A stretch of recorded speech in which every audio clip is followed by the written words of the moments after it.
Shalom, peuple de Dieu. Je rends grâce à notre Seigneur Jésus-Christ pour son partage et pour son œuvre.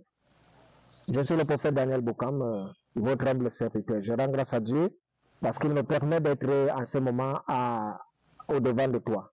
Oui, je suis au-devant de toi parce que si toi-même qui m'écoutes là, tu me demandes ce que je fais là, je ne pourrais te dire. Ah oui, hein? Je ne pourrais te dire que je suis ici parce que je n'ai pas prévu ça. Ça, c'est pas ce que moi je savais que je ferais sur cette terre. Quand tu me demandais étant plus jeune, d'ailleurs qu'étant enfant, j'avais beaucoup de rêves dans la tête. Hein. Tout ce que je pouvais voir, je disais que je serais ça. Je ferais ça. J'imaginais tout, mais sauf de venir travailler pour Dieu.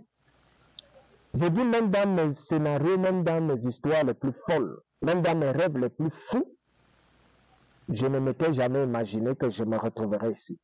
Alors, je ne viendrai jamais te dire que non, je me suis retrouvé ici parce que j'ai aimé Dieu et puis, non, je n'aimais pas Dieu. Je ne l'aimais pas. Il n'est pas invité dans ma vie. Mais il s'est incrusté dans ma vie et il m'a imposé sa volonté. Et c'est elle que je respecte. Et c'est elle que je fais. Il m'a dit, va le dire. Et c'est ce que je fais. Avec magistrat, avec amour. Parce que ce n'est pas une contrainte. Aujourd'hui, pour rien au monde, personne ne peut m'enlever cette assurance. Pour rien au monde, me séparer de mon espoir et de ma relation avec Christ. Je viens te parler aujourd'hui d'un phénomène. Certainement, chaque fois que j'évoque des sujets-ci, tu vas me dire oui, prophète. J'aimerais te poser une question avant de commencer. Es-tu à l'image de Dieu? Lorsque tu regardes ta vie, lorsque tu te regardes, est-ce que tu es à l'image de Dieu? Tu es content de toi? Tu es fier de toi? Parce que Dieu a dit, faisons l'homme à notre image. Alors, j'espère que tu as bien compris ce que Dieu voulait dire par faisons l'homme à notre image. Parce que si tu n'as pas compris, sache que, et que tu crois connaître ou comprendre, sache que ce que je vais aller te révéler là, va encore remettre en question et en cause beaucoup de choses que tu crois avoir comprises de Dieu et pourtant tu ne connais rien du tout. Car vous connaîtrez la vérité et la vérité vous affranchira. Je suis ici pour t'apporter cette vérité et cette vérité, elle peut ne pas te plaire. Ce n'est pas parce qu'une vérité ne te plaît pas qu'elle n'est pas la vérité. Ce n'est pas parce qu'un message ne t'arrange pas que ce n'est pas la vérité. Parce que vous êtes toujours dans une logique où non, ce message-là, non, si, oui, vérité, papa, là-bas, je suis d'accord, mais là-bas, non, je ne suis pas d'accord et tout ça. Mais est-ce qu'il s'agit de toi? Il s'agit de l'œuvre de Dieu.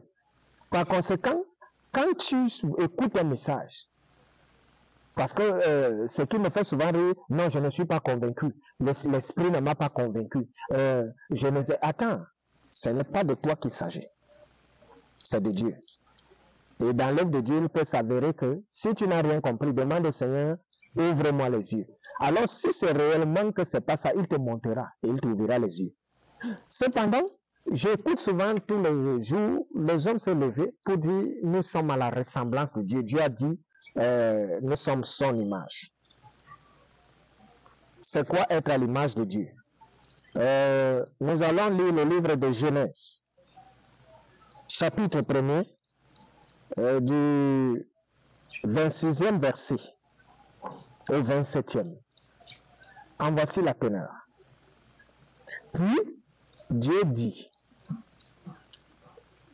faisons l'homme à notre image, selon notre ressemblance, et qu'il domine sur les poissons de la terre, qu'il domine sur les poissons de la mer, autant pour moi, sur les oiseaux du ciel, sur le bétail, sur toute la terre. Dieu créa l'homme sur toute la terre et sur tous les reptiles qui rampent sur la terre. Dieu créa l'homme à son image. Il le créa à l'image de Dieu. Il créa l'homme et la femme. Alors, j'entends souvent des gens dire Dieu nous a créé à son image. Et pour les uns et les autres, parce que je sais ce que tu te dis, comme quand tu entends Dieu nous a créé à son image, ça veut dire que Dieu est un bipède. Dieu est comme nous, c'est-à-dire il a une tête, il a des membres, les 4 membres, et il est comme nous parce qu'il a dit, faisons l'homme à notre image selon notre ressemblance. Alors tout le monde sait déjà dans sa tête que s'il faut donner une forme à Dieu, l'homme est comme Dieu parce que Dieu se déplace, il a 2 pieds, il a une tête, Mais si c'est ce que tu crois, que tu connais, je vais te dire c'est faux. Ce n'est pas ce que Dieu voulait dire quand il a dit faisons l'homme à notre image, notre ressemblance. Je vois déjà beaucoup là qui encore chuchotent comme d'habitude. Oui, c'est normal que tu chuchotes toujours pour dire qu'est-ce que celui-là encore il veut nous sortir. Celui-là veut te sortir la vérité, la révélation des choses pour que tu comprennes. Parce que lorsque Dieu disait faisons l'homme à notre image, selon notre ressemblance, toi tu es allé te figer sur le physique. Mais Dieu n'a pas parlé de son physique. Dieu ne t'a pas dit que son physique c'est tel que nous sommes. Pourquoi? Parce que si tu te limites à dire que le physique c'est que Dieu est un bipède, alors ça veut dire que il y a des siamois qui naissent. Cela, c'est le diable qui les a engendrés. Ça veut dire que il y a des gens qui naissent sans membres. D'ailleurs, je connais un très grand évangéliste et coach de motivation, conférencier. C'est le nom qui m'échappe. Mais il est célèbre dans le monde. Il n'a pas de membres, il n'a pas de mains ni de pieds. Mais il fait tout. Ça veut dire que lui, il n'est pas de Dieu. Parce que si c'est que Dieu a dit, selon ma ressemblance, ça veut dire que tous ceux qui ont une malformation ne sont pas de Dieu alors. Ça veut dire qu'il y a des hémaphrodites, des gens qui naissent avec 2 sexes. Ils ne sont pas de Dieu. Alors, il y a des gens qui naissent infirmes. Alors, si Dieu a dit, faisons l'homme selon notre ressemblance, et que toi, tu te dises que toi qui as tes 2 pieds, tes 2 mains, ceci, tu as la ressemblance de Dieu, et c'est là alors la question que je te pose. Qui les a créés? Sache que tu n'as donc pas compris. Quand Dieu disait, faisons l'homme à notre image, notre ressemblance, il ne parlait pas du physique, parce que Dieu ne peut être contenu dans le physique. Dieu, il est tout à la fois. Dieu, c'est dans le vent. Dieu, c'est dans le soleil. Dieu, c'est dans la pluie. Dieu, c'est la terre. Dieu, c'est le ciel. Dieu, lorsqu'il a fallu qu'il se révélât à Moïse, il est allé se manifester sur un buisson frais. Il est allé parler au travers d'un buisson pour te dire qu'il n'a aucune limite. Dieu peut être une pierre. Dieu peut être n'importe quoi. C'est pour ça que tu dois savoir ça. Que Dieu est tout autour, Dieu est en nous, Dieu est partout, Dieu n'est pas ton physique. La ressemblance dont Dieu parlait ici, là, l'image dont Dieu parlait ici, là, ce n'est pas de ton physique qu'il parlait. Alors quand Dieu a dit, faisons l'homme à notre image, à notre ressemblance, il voulait tout simplement dire, c'est une révélation exclusive que je te donne. Dieu a pris de son cœur et il nous l'a donné. Et nous sommes à la ressemblance à l'image de Dieu au travers de notre cœur. C'est par le cœur de Dieu que nous sommes sa ressemblance. Pourquoi? Parce que Dieu a dit, je suis un Dieu bon. Il y a des hommes qui sont bons, non? Et lorsque quelqu'un est bon, il est bon au travers de quoi? C'est son physique qui est bon ou c'est son cœur? Lorsque quelqu'un est méchant, il est méchant au travers de quoi? C'est son physique qui est méchant? Des gens même que vous verrez, même la plupart des gens qui sont méchants là, ils sont des personnes même que vous négligez. Hein? Vous les voyez là, ils sont même souriants, ils sont sur ça, mais pourtant, ils sont très méchants. Ils sont très méchants par rapport à quoi? Par rapport à leur cœur. C'est le cœur qui projette une image au corps. Alors lorsque Dieu te dit qu'une ressemblance selon Dieu, c'est que Dieu a pris son cœur, il a mis en chacun de nous. Et c'est pour cela que les caractéristiques de Dieu, nous les avons tous en nous. Dieu est amour. Il y a des gens qui ont l'amour en eux. Dieu est jaloux. Il y a des gens qui sont jaloux. Dieu est colérique. Il y a des gens qui ont la colère. Dieu est patient. Il y a des gens qui sont d'une patience innée. Dieu est miséricordieux. Il y a des gens qui font du bien, qui sont miséricordieux, tout ça. Tous ces éléments-là, c'est ça qui forme Dieu.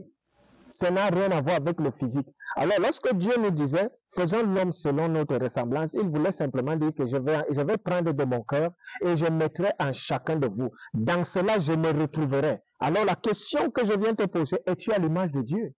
Est-ce que ton cœur fait plaisir à Dieu? Parce qu'un homme, quand on dit que quelqu'un est bon, ce n'est pas par le physique ou par son corps, mais il est bon par les œuvres. C'est-à-dire les œuvres viennent de ce que le cœur projette. C'est par le cœur que nous sommes enfants de Dieu. Et c'est par le cœur que nous méprisons Dieu. C'est pour ça que je essaie de vous dire, il y a une catégorie de personnes que je redoute sur la terre, les hypocrites. Pas moi, même Dieu n'aime pas les hypocrites. Parce que les hypocrites, c'est celui-là qui rit avec toi. C'est celui-là qui est avec toi tous les jours, qui mange de ton pain, mais c'est celui-là qui te tue. C'est celui-là qui t'embrasse et pourtant il te déteste. C'est celui-là qui te parle de paix et pourtant il est de paix et pourtant il a la haine contre toi. C'est celui-là qui, une Bible à la main, un couteau dans le cœur. Voilà ce qu'est l'homme. Alors lorsque l'image ou la ressemblance de Dieu n'est point établie dans ta vie, la projection que tu seras un homme négatif. Tu n'es pas la ressemblance de Dieu par ton physique. Tu es l'image de Dieu par ton cœur. C'est pour ça que Dieu a dit, lorsque je suis là, je vais faire un homme selon ma ressemblance, selon ma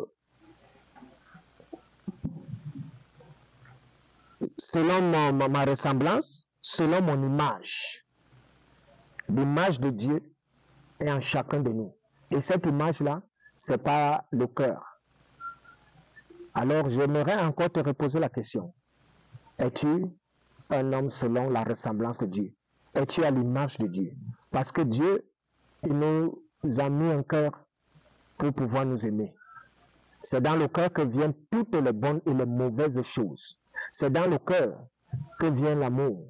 Et c'est dans le même cœur que vient la haine. C'est dans le cœur que vient la tolérance, la patience, la bonté, la miséricorde. Parce que le Christ a dit, la chair ne sert à rien. C'est l'esprit qui vivifie. Quand l'esprit vivifie, c'est parce que le cœur est pur.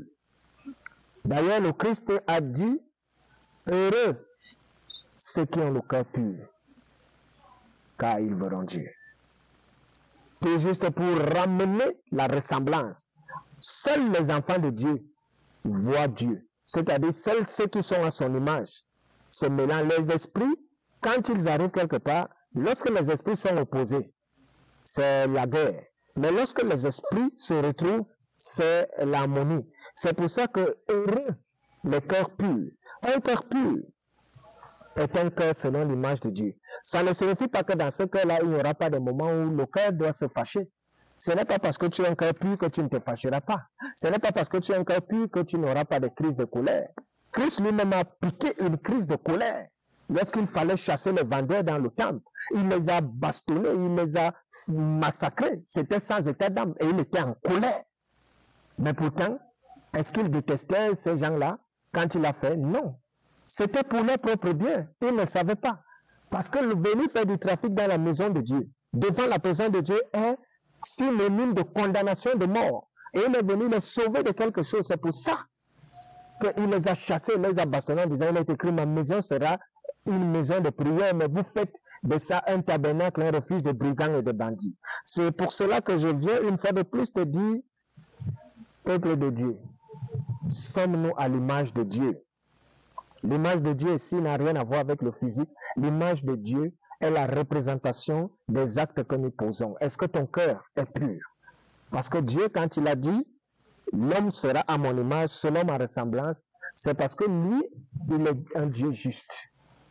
Pratiques-tu la justice, alors tu es à la ressemblance de Dieu. Pratiques-tu l'amour, alors tu es à l'image de Dieu. Pratiques-tu la paix, alors tu es à l'image de Dieu. Oui, il t'arrive d'avoir des colères, mais tu sais que dans ta colère, Dieu ne demeure pas éternellement dans une colère. Il est toujours prompt à pardonner ceux qui reconnaissent. Mais toi, dès que tu es dans la colère, tu ne veux pas pardonner. Tu es dans la colère, tu ne veux pas oublier. Tu es rancunier. tu es aimé, mais tu dis que tu sers Dieu. C'est toi qui es dans la confusion et dans la contradiction. Et je viens pour t'apporter toujours la lumière, pour que tu sortes de là afin de sauver ton âme, pour que tu saches exactement chaque chose. Quand Dieu dit une chose, si tu n'as pas compris la profondeur de ces choses, tu seras perdu. C'est pour ça que le Christ nous a dit dans Jean chapitre 8, verset 32, vous connaîtrez la vérité et la vérité vous affranchira. C'est la vérité qui libère les hommes. C'est la connaissance qui affranchit et qui est une puissance. Quand vous connaissez, vous êtes puissant. Dans un monde sans foi, ni loi comme celui-ci, si vous êtes ignorant, vous vous retrouverez embrigadé, comme c'est le cas de plusieurs personnes. Il y a des gens qui ne veulent pas servir Dieu, mais qui veulent juste des miracles et des prophéties. Alors toi qui es là, parce que tu veux des miracles, tu veux des prophéties, une prophétie ne fera jamais de toi un enfant de Dieu. Le miracle ne signifie pas que Dieu est avec toi et qu'il t'aime. Mais par contre, médite les Saintes Écritures et l'amour de Dieu. Et Dieu se révélera à toi pour toujours. Pourquoi? Parce que Dieu, tu ne peux pas dire que tu l'aimes sans le connaître. Et pour le connaître, tu dois méditer sa parole. Et c'est dans sa parole que tu apprendras à connaître quelles sont la volonté de Dieu. Parce que oui, il nous a donné sa volonté au travers des Saintes Écritures, mais c'est son plan que nous ne connaissons pas. Ça veut dire que la volonté de Dieu pour toi, c'est que tu vives longtemps sur la terre, premièrement. La deuxième chose, c'est que tu sois béni, parce que c'est lui qui bénit, tant dans les champs que dans la ville. Troisièmement, la volonté de Dieu pour toi, c'est que tu sois sauvé. Mais cependant, ne pense pas que quand il te donnera tout cela, ça doit se passer sans épreuve. Parce qu'il t'enverra toujours des épreuves.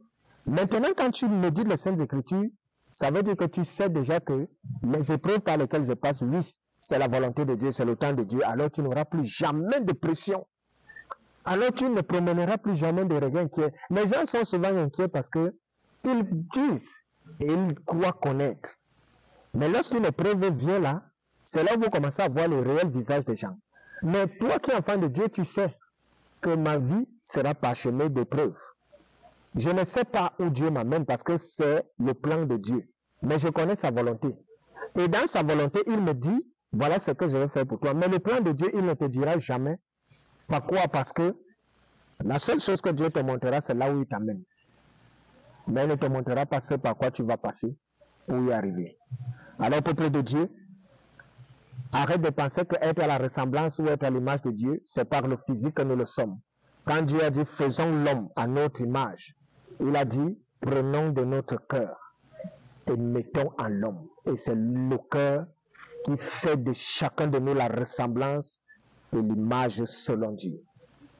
Abonnez-vous pour partager cette vidéo afin d'instruire les uns et les autres. L'œuvre et la machine est en marche. Jésus-Christ est Seigneur.